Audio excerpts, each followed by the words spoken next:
네, 하나님의 말씀은 구약 성경 전도서입니다. 구약 성경 전도서 1장 1절에서 11절에 있는 말씀입니다. 제가 가진 성경으로 구약 성경 947페이지입니다. 구약 성경 전도서 1장 1절에서 11절에 있는 말씀입니다. 구약 성경 947페이지입니다. 찾으셨으면 제가 안 읽고 여러분들이 안 읽고 교독하도록 하겠습니다. 다윗의 아들 예루살렘 왕 전도자의 말씀이라. 전도자가 이르되 헛되고 헛되며 헛되고 헛되니 모든 것이 헛되도다. 해 아래에서 수고하는 모든 수고가 사람에게 무엇이 유익한가? 한 세대는 가고 한 세대는 오되 땅은 영원히 있도다. 해는 뜨고 해는 지되 그 떴던 곳으로 빨리 돌아가고 바람은 남으로 불다가 북으로 돌아가며 이리 돌며 저리 돌아 바람은 그 불던 곳으로 돌아가고 모든 강물은 다 바다로 흐르되 바다를 채우지 못하며 강물은 어느 곳으로 흐르든지 그리로 연하여 흐르느니라. 모든 만물이 피곤하다는 것을 사람이 말로 다 말할 수는 없나니 눈은 보아도 족함이 없고 귀는 들어도 가득 차지 아니하도다. 이미 있던 것이 후에 다시 있겠고 이미 한 일을 후에 다시 할지라. 해 아래에는 새 것이 없나니 무엇을 가리켜 이르기를 보라 이것이 새 것이라 할 것이 우리가 있기 오래전 세대들에게도 이미 있었느니라. 다 같이 읽겠습니다. 이전 세대들이 기억됨이 없으니 장래 세대도 그 후 세대들과 함께 기억됨이 없으리라. 아멘. 전도서를 우리가 이제 묵상하고 살펴보게 됩니다. 제가 대학 시절에 이게 캠퍼스에서 이 전도서를 가지고 큐티 나눔을 한 적이 있었는데 그때는 우리를 지도하는 간사님도 젊었습니다. 그러니까 이 전도서가 도저히 이해가 안 되는 거예요. 그래서 이게 유대인들은 25살이 되기 전까지 전도서를 읽지 마라. 잘못하면 허무주의자가 된다. 이게 전도서를 이해하기 위해서는 인생의 연륜이 필요한 것 같아요. 이게 유대인들은 언제 전도서를 읽었느냐? 이게 수장절, 그러니까 추수를 다 하고 곡식과 과일을 창고에 저장시켜 놓고 인생이 좀 살만하다, 점점 자기 인생에 대해서 자신감이 피어오를 때 그때 이 전도서를 읽었다고 합니다. 내가 쌓아놓은 것들이 별 의미가 없다는 거죠. 이게 내 인생의 안전을 보장해 줄 것 같지만 그렇지 않다. 이게 허무하고 내가 한 수고가 이게 내년에도 또 해야 된다. 뭐 이런 의미로 전도서를 읽었다고 합니다. 그래서 전도서가 이게 정경으로 들어올 때, 정경이라는 건 뭐냐면 우리가 이 정해진 성경이 다 조각조각 나 있었거든요. 성경이 창세기도 우리는 지금 이 한 권의 성경책을 가지고 있지만 예전에는 그렇지 않았습니다. 이게 다 조각조각 두루마리로 되어 있었거든요.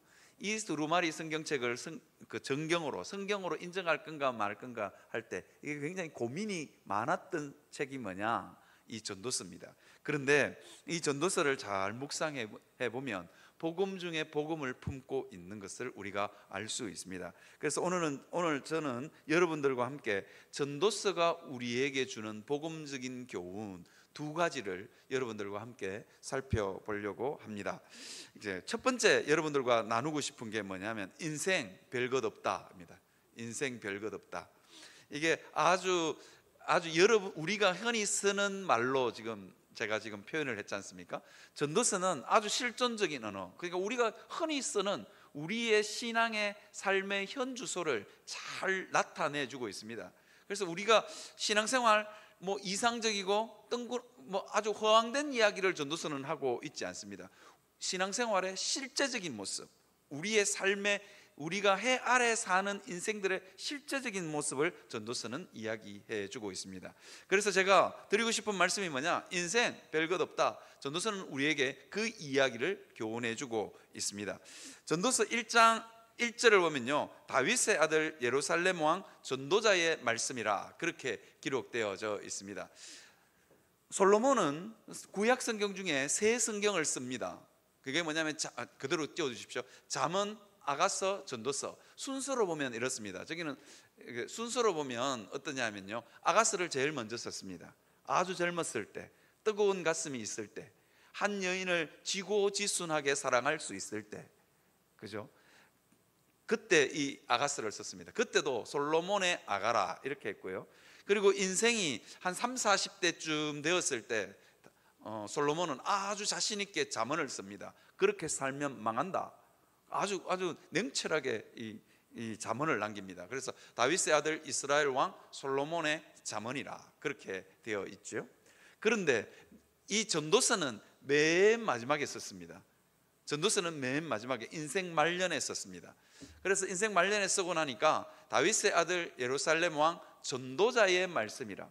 왜 그냥 전도자의 말씀, 자기 이름을 밝히지 않고 있을까요?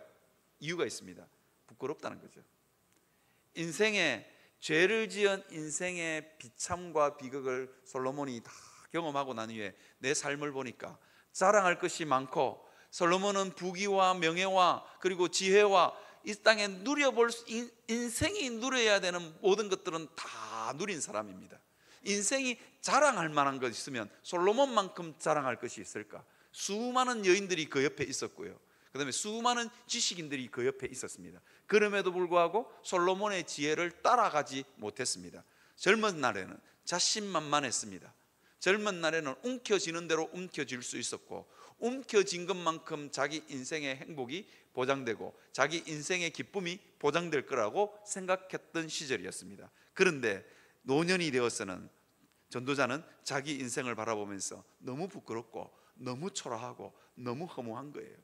그래서 그냥 자기 자신을 소개하면서 한낱 전도자로, 한 무명의 전도자로 자기를 소개하고 있는 것입니다. 이게 전도자 그렇게 이야기하는, 우리 자꾸 전도하는 사람이라고 생각하는데 그런 게 아니고, 이 히브리어로 코헬렛이라는 단어를 씁니다. 전도자라는 이름으로. 이 코헬렛은 어떤 사람이냐면 사람을 불러 모읍니다.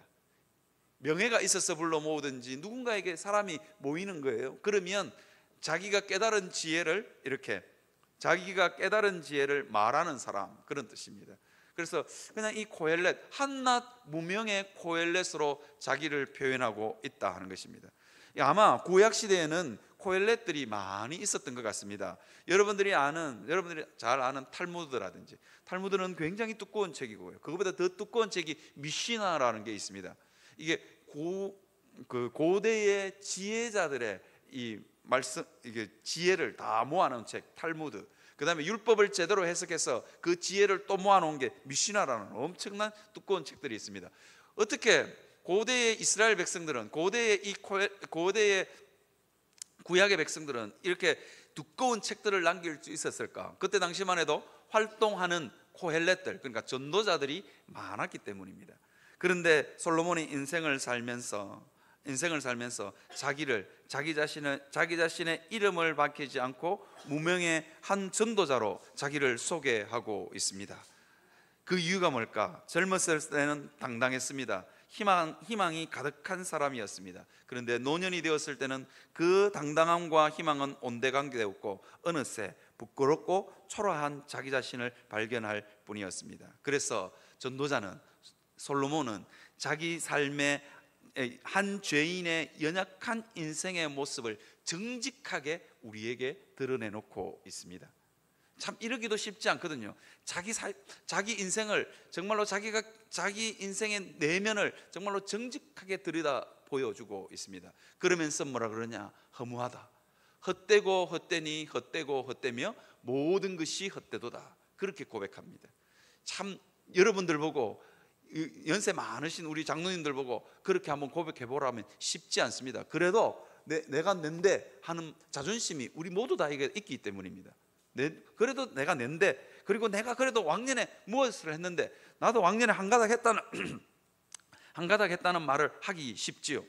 그럼에도 불구하고 솔로몬은 인생들에게 인생의 실제적인 모습을 우리에게 보여주고 있습니다. 그러면서 뭐라고 했냐? 내가 이 땅의 부귀와 지혜와 명예와 이 땅에서 누릴 수 있는 것들을 다 누려 보았더니, 권력도 누려보았고 여인도 누려보았고, 그러니까 좀 어폐가 있는데, 어쨌거나 솔로몬 주변에는 여인들이 많았습니다. 스바의 여왕이 찾아와서 솔로몬에게 사랑을 고백할 정도로 참 인기 많은 그런 남자였던 것 같습니다. 그런데도 불구하고 그가 다 누려보고 내린 결론이 뭐냐? 인생 별것 없다입니다. 여러분, 경로당에 가시면 우리 2부 예배에 오시는 분들은 경로당에 가시는지 모르겠어요. 경로당에 가시면 계급이 어떻게 매겨지는 줄 아십니까? 안 가. 계급이 어떻게 매겨지면, 거기 가면, 제가 서울에서 들었던 이야기인데요, 거기 가면 대학 교수로 은퇴하신 분도 있고 총장으로 은퇴하신 분도 있고 그 다음에 대기업의 임원으로 은퇴하신 분도 있고 은행장도 있고 뭐 별의별 사람이 다 있답니다. 노동자도 있고 뭐 그냥 육체 노동하다가 은퇴하신 분도 있고 뭐 별의별 분들이 다 있답니다. 그런데 그 경로당의 계급이 여러분 어떻게 매겨질 것 같습니까? 어떻게 매겨진 줄 아십니까? 두 다리로 걸을 수 있는 사람과 못 걷는 사람으로 나뉜답니다. 두 다리로 못 걷는 사람은 자기가 뭘로 은퇴했든지 간에 전혀 상관없답니다. 그거는 하층민입니다. 하층민. 왜냐하면 돈이 많아도 먹으러 갈 수 있는 다리가 없으니까 이게 하층민인 거예요. 하층민. 그래서 누가 경로당에서 큰 소리를 치느냐, 맞는지 모르겠습니다. 어르신들 맞습니까? 두 다리로 걸을 수 있는 사람이 큰 소리 친답니다. 뭐 예전에 뭐 왕년에 뭐 했던 건 아무 상관없습니다. 두 다리로 걸을 수 있느냐, 그거보다도 좀 더 높은 계급은 두 다리를 걸어서 등산을 할 수 있느냐 없느냐에 따라서 계급이 나뉜다고 합니다. 인생이 별 것 없는 겁니다. 나이가 들어보고 이게 누릴 것 다 누려봤지만 여러분 별 것 없는 겁니다. 그래서 전도서가 우리에게 교훈하고 있는 바가 있습니다. 뭐냐면 이런 겁니다. 뭐 있다고 목에 힘주지 말고 없다고 기죽지 마라. 그 이야기를 우리에게 던지고 있습니다. 참 인생은요 한 줌의 흙인 것 같아요. 제가 우리 부모님 두 분이 한 달 상간으로 돌아가셨거든요. 한 달 상간이었는데 우리 아버님 참 우리 아버님의 인생도 자랑할 것도 있고 참 부끄러운 세월도 있고 눈물겹도록 힘든 세월도 있었습니다. 그 세월들을 소설로 쓰면 아마 책이 한 권일 겁니다. 그런데 우리 아버님 인생 딱 이게 화장을 마치고 딱 받아드는데 딱 한 줌에 재더라고요. 제 두 손에 한 줌도 안 되더라고요. 그리고는 그 아버님을 요즘은 평장을 많이 하지 않습니까? 그죠? 봉분을 세우지 않고 옛날에는 한 평도 안 되는 인생이라 그랬는데 요즘은요 평장을 하니까 손 한 움큼도 안 되는 땅. 제가 우리 아버님 이렇게 장례를 치르면서 평장을 했는데 40cm 비석 하나 세우고 그 뒤편에 우리 아버님을 묻었습니다. 모셨는데 진짜로 제 손바닥 두 개 합한 것보다 더 작게 팠습니다. 제 손바닥 한 반 정도, 한 손바닥보다는 좀 많았고 한 반 정도 파고 깊이도 20cm 채 안 팠습니다. 거기에 우리 아버님 이 뼈가루가 속 들어가더라고요. 한 달 후에 우리 어머니도 합장을 해드렸습니다. 그냥 거기에 속 들어가더라고요. 그냥 거기에 속 들어가는 거면서 제가 그 비석에다가 뭐라고 적었냐, 나라와 건세와 영광이, 그렇게 적었습니다. 인생의 세월로 보면 정말로 책 한 권을 써도 아깝지 않는 인생이었지만 책 한 권으로도 모자라는 인생이었지만 그냥 한 줌의 잿덩어리로 한 줌도 채 안 되는 그걸로 남더라고요. 이게 별 볼 일 없는 인생입니다. 그래서 별 볼 일 없는 인생이니 너무 목에 힘주지 마라. 내가 왕년에 뭐라고 그렇게 힘주지 말라는 겁니다. 그 다음에요, 별 볼 일 없이 산다고, 별 볼 일 없다고 너무 기죽지도 말라는 거예요. 다 하나님 앞에 가면 똑같은 거예요. 한 줌의 재로 남을 인생 아니겠습니까? 화장장에 있는 분들이 그런 이야기를 하더라고요. 덩치 큰 분도 한 줌이고 덩치 작은 분도 한 줌이라고. 조금 덩치 크고 이게 뭐죠, 통뼈인 어르신들이 돌아가면 조금 많이 나오는데 조금, 그것도 더 이상 말하지 않겠습니다. 더 이상 말하지. 한 줌밖에 안 되는 인생이래요. 그런 인생이 참 세상 모든 것을 가질 것처럼 그렇게 살지 말라는 겁니다. 그렇게 가지고 해 아래 사는 인생이 너무너무 수고해도 거기에 인생의 기쁨과 즐거움이 있지 않더라 하는 것을 전도서는 우리에게 이야기해 주고 있습니다. 철학자 김형석 교수님을 여러분 아시는지 모르겠어요. 100살이 넘어보니 철학 강의를 지금도 하고 되게 연세대 철학 교수로 계시다가 이제 은퇴하시고 은퇴 이후가 진짜 인생이라고 외치시는 분. 그러면서 요즘 그분의 철학 강의의 대체로 100살 넘게 살아보니 그렇게 하면서 철학 강의를 하고 다니시는 분입니다. 그러면서 뭐라고 이야기하냐, 인생이 제일 불행할 때가 언제냐, 남들에게 인정받기 위해서 남들에게 내보일 것을 만들 때, 남들에게 인정받기 위해서 살 때, 그때가 가장 괴롭다고. 이 교수님 그러더라고요.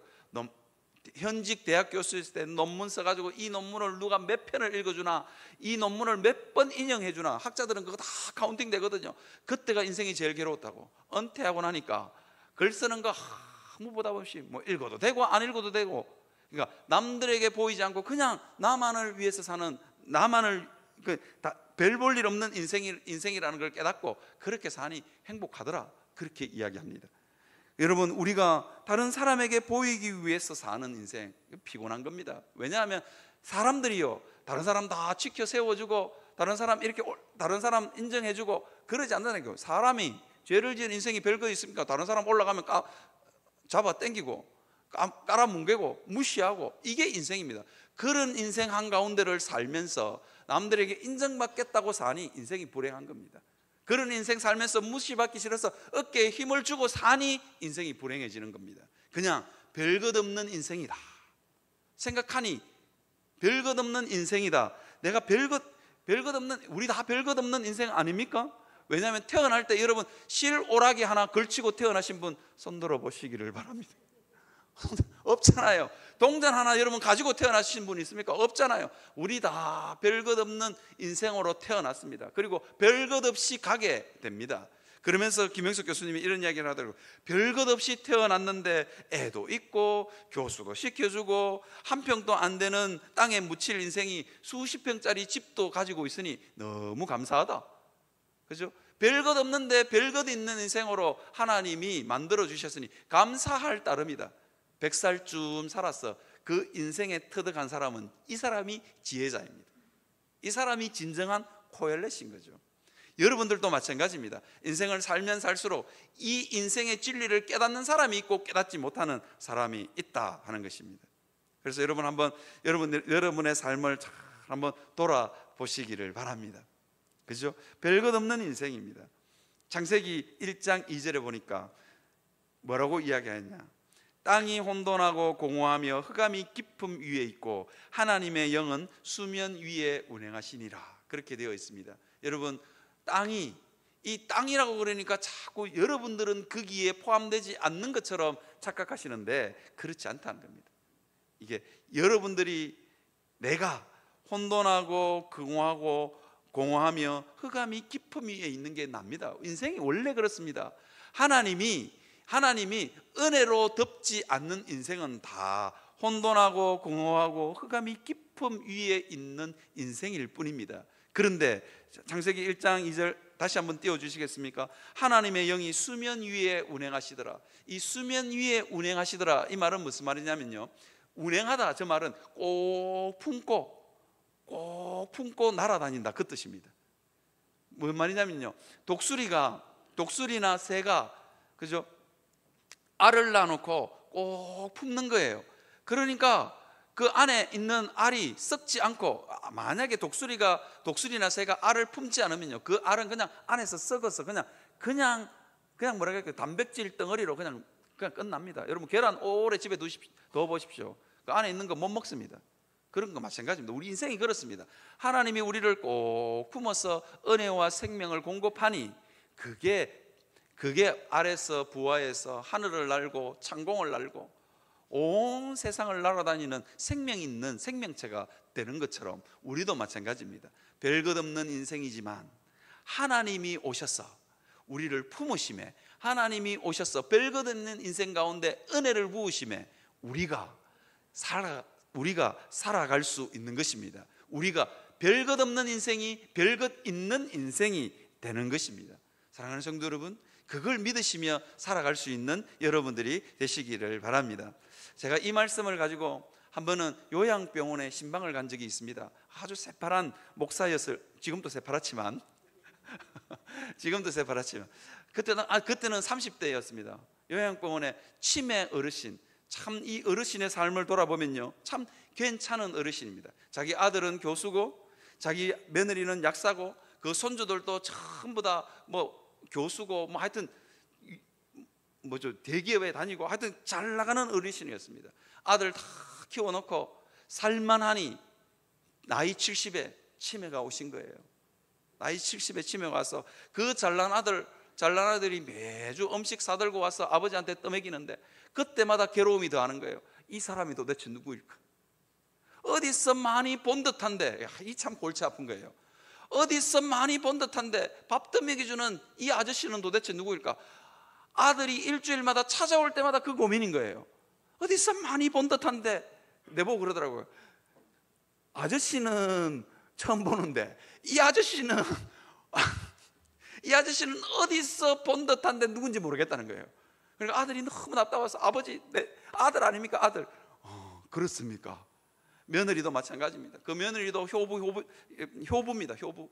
와서 음식 사서 아버님 드세요, 아버님 드세요 그러는데 약사 며느리 두면 뭐합니까? 아버지 치매 못 고치는 걸 뭐.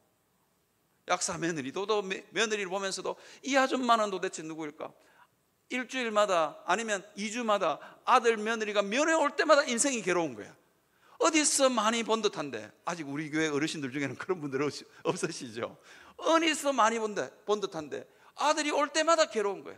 갈 때쯤 생각나는 거예요. 그러니 얼마나 그 인생이 괴롭고 힘들겠어요. 그걸 쳐다보는 아들, 며느리는 잘 모르겠고 아들은 속이 문드러지는 거예요. 아들은 늘, 내가 여기 목사님 장로님이셨는데 내가 아버지 보고 갈 때마다 안 울고 갈 데가 없다는 거예요. 이제 좀 편안한데 아버지가 자기를 기억을 못하는 거예요. 내가 이제 정교수 됐는데 기억을 못하는 거예요. 이게 인생입니다. 그때 제가 어르신에게 들려준 말씀 하나 있습니다. 공허하고 혼돈하고 흑암이 깊음 위에 있는 인생, 성령 하나님께서 꼭 안아 가신다. 그 말 하니까 눈물을 쭉 흘리시더라고요. 그죠? 성령이 안아 계신다고. 성령이 안고 어르신의 삶을 인도하신다고. 그러니까 눈물을 주르륵 흘리시더라고요. 그러면서 내 그거 하나만큼, 예수님 하나만큼은 내 죽는 날까지 기억하다가 죽었으면 좋겠습니다, 목사님. 그렇게 고백하는 걸 봤습니다. 그죠? 이게 인생입니다. 여러분, 그래서 인생은 별 것 없습니다. 너무 젊은 목사가 하는 말치고는 너무 당돌한지는 모르겠지만 인생 별 것 없습니다. 그러니 너무 어깨에 힘주지 마시고, 너무 다른 사람한테 인정받으려 하지 마시고, 너무 내가 옳다고 주장도 하지 마시고, 그냥 별 것 없는 인생, 하나님이 은혜 베푸심에 별 것 있는 인생 되었음에 감사하며 살아가시는 여러분들이 되시기를 주님의 이름으로 축원합니다. 두 번째, 전도서가 우리에게 주는 메시지가 뭐냐? 문제는 우리 마음이야 입니다. 문제는 우리의 마음이야. 제가 사실은요, 이걸 이렇게 제목을 달고 싶었어요. 바보야, 문제는 우리 마음이야. 이렇게 달고 싶었으나 여러분들 보고 바보야 그럴 수는 없잖아요, 그죠? 이게 뭐냐면 클린턴 대통령 미국에 선거를 할 때 이게 유명한 선거 캐치 플레이어였습니다. 뭐냐면 It's economic stupid 이겁니다. 무슨 말이냐면 바보야, 문제는 경제야 이겁니다. 제가 그 말을 따왔는데요, 문제는 우리의 마음입니다. 여러분, 그런데 우리는 어떻게 생각하는 줄 아십니까? 내 인생이 괴롭고 힘든 건 뭔가를 덜 가졌어일 거라고 생각합니다. 뭔가를 덜 움켜쥐었을 거라고 생각합니다. 내가 다른 사람한테 무시당하는 이유는 내가 못 배웠어일 거라고 생각합니다. 천만에요. 솔로몬이 지금 이야기하고 있는 바가 뭐냐? 다 가져봤음에도 불구하고 인생이 행복하지 않고, 다 가져봤음에도 불구하고 누군가는 나를 무시하더라. 그 이야기를 지금 하고 있는 겁니다. 문제는 어디에 있다고요? 내 마음에 있습니다. 문제는 내 마음에 있습니다. 왜 내 마음에 있느냐? 솔로몬은요, 꽤 괜찮은 왕이었습니다. 솔로몬이 왜 헛되고 헛되며 헛되고 헛되니 모든 것이 헛되도다. 해 아래 사는 수고가 다 헛되고 바람을 잡으려는 것 같도다. 그렇게 고백하는 이유가 뭐냐? 만물이 피곤하고 말할 수 없이, 사람이 말로 다 할 수 없을 정도로 만물이 피곤해 보인다. 짜증난다는 거예요. 짜증나고 원망스럽다는 거예요. 그리고 눈으로 보아도 족함이 없고 귀로 들어도 가득 차지 않는다. 솔로몬이 그렇게 이야기합니다. 문제는 환경이냐? 솔로몬이 덜 가졌으냐? 덜 누렸으냐? 덜 배웠으냐? 아니라는 거예요. 다 누려보고 내린 결론이 뭐냐?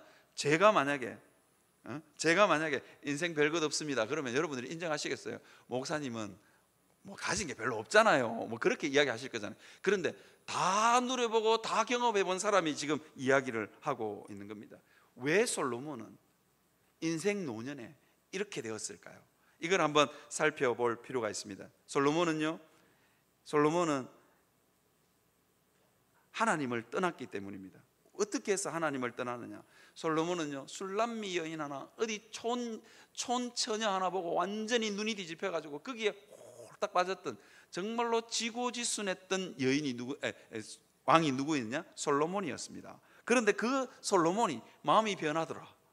어떻게 열왕기상 11장 3절에 보면 뭐라고 하냐? 왕은 후궁이 700이요 첩이 300이라 그 여인들이 왕의 마음을 돌아서게 하였더라. 그렇게 얘기해요. 여러분, 후궁이 700이고 첩이 300이면 행복하실 것 같습니까? 우리 남자분들? 저는 이게 정말 행복일까? 저는 한 여인의 마음도 못 맞춰가지고 빌빌거리고 있는데 한 여인도 괴로워 죽겠는데 그렇죠? 어제 우리 집에, 오늘 오후에 우리 청년들이 집에 와요. 그래 11시쯤 돼서 집에 갔더니 저보고 나가래. 긁어친다고. 청소하는데 긁어치고 음식하는데 긁어친다고 나가래. 서럽더라고요. 내가 어떻게 그런 존재가 됐는지 몰라. 나가라 그러더라고요. 한 여인 비유 맞추기도 힘든데 이 솔로몬이 700명의 여인, 300명의 첩을 거느리고 살았습니다. 그때마다 뭐 하느냐? 하니까 이 이방 여인들이 우상 하나씩 들고 들어오는 거예요.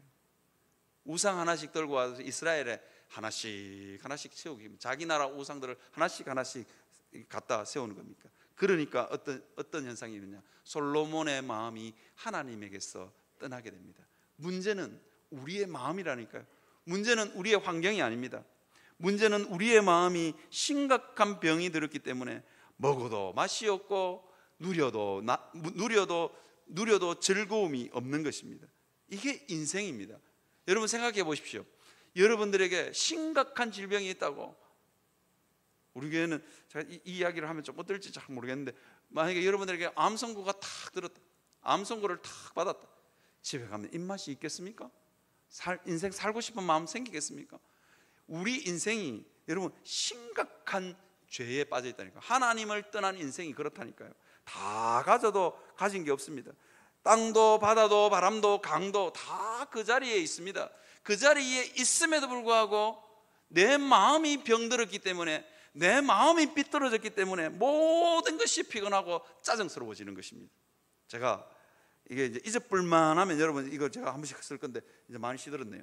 제가 이거 꺾어 왔습니다. 이거 제가 설교 시간에 몇 번이나 이야기하잖아요. 우리 인생이 시드는 이거 제가 키운 겁니다. 이거 여름에 제가 이거 어차피 가지치기 해야 될 거라서 아주 과감하게 제가 끊어왔습니다. 이제 꽃도 다 폈습니다. 이거 야래향이라고 아주 향기 나는 풀인데, 그 나무인데요. 제가 딱 꺾어 왔습니다. 이게 시들어 갈 겁니다. 우리 인생이 이와 같습니다. 왜 시들어 갑니까? 뿌리에서 더 이상 영양분이 공급되지 않기 때문입니다. 뿌리에서 더 이상 물이 흘러 들어오지 않기 때문입니다. 우리 인생이 이와 같다는 거예요. 하나님을 떠나는 순간 우리 인생의 허무가 찾아옵니다. 하나님을 떠난 인생들과 함께 사니 우리의 마음이 병들 수도 있습니다. 무슨 말이냐? 독한 시어머니 만나가지고, 어떤 분이 그러더라고요. 독한 시어머니 만나고 호되게 시집살이. 여기에는 그런 시어머니 안 계실 줄 믿습니다. 그죠? 독한 시어머니 만나가지고 정말로 평생을 이를 악물고 살았는데 그 시어머니가 돌아가셨어. 그 시어머니 돌아가면 할렐루야 해야 되잖아요. 근데 할렐루야가 안 되더라는 겁니다. 시어머니 돌아가시고 나니까 인생이 좀 살만하니까 그때부터 자기에게 우울증이 오더라는 거예요. 이제까지 참고 견디고 모진 세월 참았다는 거예요. 그래, 참다가 참아질 줄 알았지만 인생이 연약하기 짝이 없는 게 인생입니다. 독한 사람을 만나거나 아니면 내가 하나님을 떠나면 우리 인생에 심각한 문제가 생긴다는 겁니다. 독한 이야기 조금만 더 합시다. 저는요, 우리 자녀들 바라보면서 아니면 내 인생을 바라보면서 하나님 진짜 너무 독한 사람 안 만나게 해달라고 기도합니다. 근데요, 왜냐하면요, 그 독한 사람을 만나서 내 마음에 깊은 생채기 나서 그거 치료하고 고치는데 너무 많은 시간이 소모되더라고요. 그런데 독한 사람 안 만나기를 그렇게 기도했는데 안 만나더라니까요. 이게 만나는 게 우리 와이프는 안 독할 줄 알고 만나서 결혼했더니 점점 살면서 더 독해지는 것 같아. 어떻게 11시 대가 집에 설교 준비하다가 들어온 남편을 다시 목양실로 가라고 어떻게 그렇게 말할 수 있는지 모르겠어요. 이게요, 사람이 독해지는 게 인생입니다. 독한 사람 안 만날 수 없습니다. 저는 우리 자녀들 보면서도 그렇게 이야기합니다. 하나님, 인생 살면서 너무 독한 사람 안 만나게 해주십시오. 아이고, 그렇게 늘 기도했는데도 독한 사람 만나더라고요. 보니까 독한 놈 만나서 고생하고, 우리 딸도 우리 아들도 다 주변에 있는 거 보니까 독한 놈들이야. 그렇죠? 이게 다 우리 인생이 독한 사람 안 만날 수 있습니까? 여러분 배우자 독하지 않을 거라고 생각하고 만났는데 만나고 보니 독한 사람이었고, 안 독한 사람이었는데 살다 보니 독한 사람 되고, 아니면 안 독했는데 내가 독한 사람 만들 수도 있는 겁니다. 이게 인생입니다. 그런데 제가 이렇게 말씀드리고 싶습니다. 어쨌거나 하나님을 떠났고 하나님을 떠난 인생들과 살면서 우리의 마음은 부서집니다. 우리의 마음은 병들입니다. 그래서 솔로몬처럼 허무하다, 인생이 아무 수고해도 기쁨과 즐거움에 낙이 없다, 마음이 병들었기 때문입니다. 인생이 시덜시덜, 이것처럼 1부 때 끝고 왔을 때는 쨍쨍했는데 이제 좀 시들어졌습니다. 시들시들해지는 겁니다. 문제는 우리의 마음입니다. 그런데요, 독한 사람 만나고 아니면 내가 독해서 상처를 주고 상처를 받고도 살기도 합니다. 그런데요, 어떤 사람은 진주조개처럼 사는 사람이 있고, 어떤 사람은 평생을 원망하고 불평하며 사는 사람이 있습니다. 이야기 한번 해볼까요? 제가 종종 말씀드리는데, 독한 사람이 그 마음 가운데 독한 사람을 만났지만 인생에 깊은 상처가 있지만, 이게 진주조개가 보드라운 살결 안에 모래덩어리 하나, 이 모래덩어리가 어디서 왔나, 이 모래덩어리가 왜 이렇게 찌르나, 그렇게 세월을 그렇게 원망하고 불평하다가 견딜 수 없으니 어떻게 합니까? 이 모래덩어리도 니도 살아야 되니 니도 그냥 내한테 있어라, 그러면서 자꾸 진액을 뽑아내지요. 그래서 만들어진 게 뭡니까? 진주입니다. 그래서 만들어진 게 진주라고요. 그런데 이 진주조개처럼 사는 사람이 있고, 그냥 일반 조개처럼 사는 사람이 있습니다. 들어왔으니, 야, 이놈아, 네가 어디서 왔니? 네가 왜 왔니? 네가 왜 거기 있니? 너 좀 나가라고 그러면 그럴수록 이놈이 더 붙들고 자기 속에서 안 나가. 그러니까 인생을 살면서 이게 자꾸 독이 되는 겁니다. 사랑하는 성도 여러분, 정말로 문제는 우리의 마음입니다. 우리의 상처나고 모질고 거칠어진 마음 가운데 하나님의 은혜가 공급되면 우리가 진주 같은 삶으로 연걸어질 줄 믿습니다.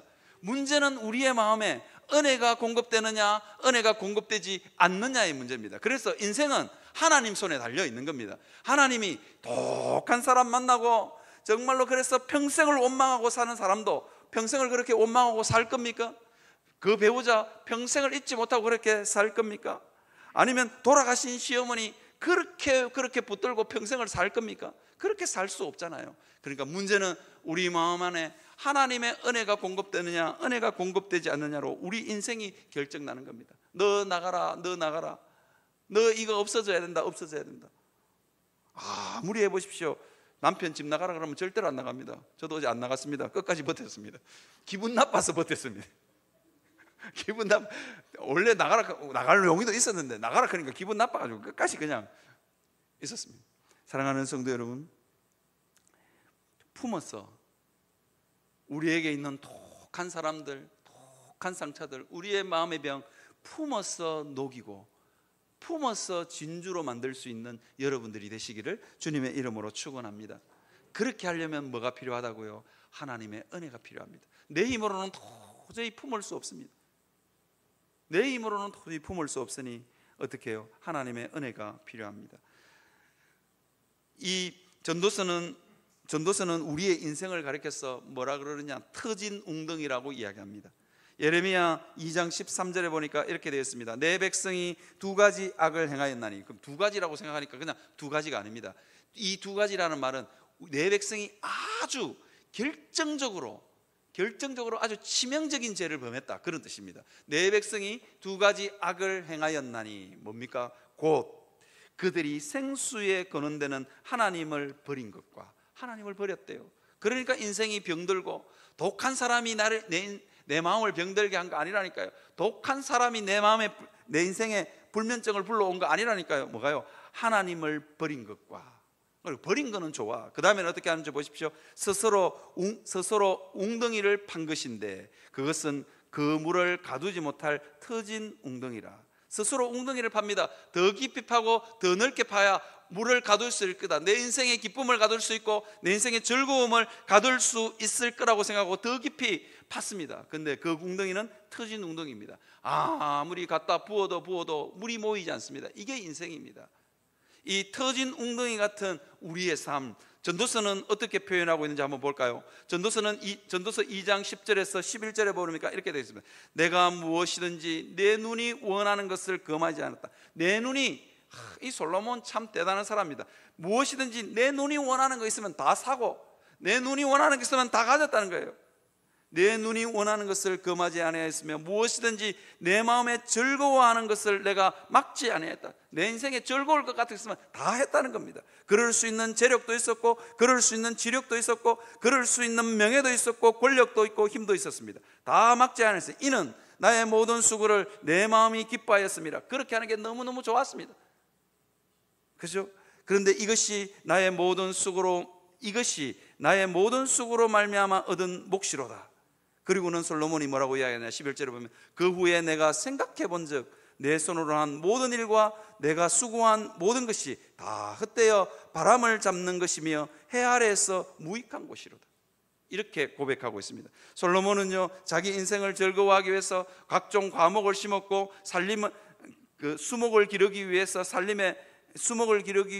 나무를 심었고, 나무에 물 주기 위해서 연못을 팠습니다. 그리고는요, 종을 수없이 사기도 하고 팔기도 했습니다. 그리고 그 종들이 자기 집안에 애를 낳아서 또 종을 만들기도 했습니다. 그것들을 보면서 수많은 양떼, 수많은 소떼, 수많은 종을 거느리고 은금과 금을 다 소유해 보았습니다. 그럼에도 불구하고 그는 마음에 기쁨이 없었습니다. 이유가 뭘까요? 터진 웅덩이이기 때문입니다. 우리 다 터진 웅덩이입니다. 그래서 문제는 우리의 마음인 것입니다. 그래서 보는 것마다 피곤하고 보는 것마다 짜증나고, 그죠? 남편이 애먹여서 미운 거 아니라니까요. 내 마음이 문제일 확률이 훨씬 높습니다. 그 이야기를 오늘 성경 본문은 우리에게 이야기하고 있습니다. 그러면서 뭐라냐, 이 터진 웅덩이 같은 인생을 고치는 방법이 있는데 그게 뭐냐, 이겁니다. 전도서 12장 1절 2절에 보니까 이렇게 돼요. 너는 청년의 때에, 그렇게, 이 청년의 때가, 여러분들 다 앉아 나는 청년 아니다라고 앉아 있을지 모르겠는데, 청년의 때가 뭐냐면 아직도 움켜쥐고 아직도 더 많이 가지면, 아직도 뭔가를 더 많이 움켜쥐면 내 인생이 괜찮을 거라고 생각하는 거, 아직도 젊으신 겁니다. 청년입니다.